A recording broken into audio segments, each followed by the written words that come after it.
గతంలో చాలా మంది ప్రతిపాదనలు వచ్చినాయి. దాన్ని దృష్టిలో ఉంచుకునే కేంద్ర మంత్రి శ్రీ మన్సుఖ్ మాండవ్య గారు కలిసినప్పుడు వారు 10 కోట్ల రూపాయలను ఈ స్పోర్ట్స్ కోసం అని చెప్పి వారు రిలీజ్ చేస్తా అని చెప్పన్నారు.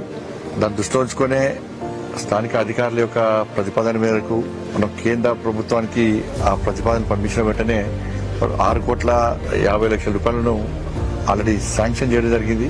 ఇలా జమ్మిగుట్ట మున్సిపల్ పరిధిలో కూడా 6,50,00,000 ఇది ప్రభుత్వ హాస్పిటల్ సంబంధించి అక్కడ డాక్టర్స్ ఆ సిబ్బంది యొక్క ఆలోచన మేరకు అధునాతనమైనటువంటి ఎక్విప్మెంట్స్ కొనివ్వడం జరిగింది. లక్ష్యం ఏంటంటే హాస్పిటల్ వచ్చిన పేద పేషెంట్ ఎవరు కూడా బయటికి పోవద్దు. ఎక్విప్మెంట్స్ కావాలంటే ఇచ్చిన పేదలకు సేవ అంటే స్టాఫ్ కావాలి. రిక్రూట్మెంట్ చేయాల్సిన బాధ్యత రాష్ట్ర ప్రభుత్వం మీద ఉంది. చేయాలని చెప్పి కూడా కోరడం జరిగింది. దాదాపు 1,50,00,000 విలువ చేసినటువంటి ఎక్విప్మెంట్స్ జమ్మిగుట్టలో, 1,50,00,000 పైగా విలువ చేసే ఎక్విప్మెంట్స్ హుజరాబాద్ లో శాంక్షన్ చేయడం జరిగింది. ప్రారంభోత్సవం కూడా చేయడం జరిగింది. అంటే ఈ జమ్మిగుట్ట హుజరాబాద్ ఏరియాలో కూడా అనేక కుల సంఘాల భవనాల కోసము మనం నిధులు ఇవ్వడం జరిగింది. గుడి కోసం, బడి కోసం, బోర్ల కోసం, జిమ్ల కోసం ఇట్లా అనేక అభివృద్ధి కార్యక్రమాల కోసము అనేక రకాలుగా నిధులు కూడా ఇవ్వడం జరిగింది.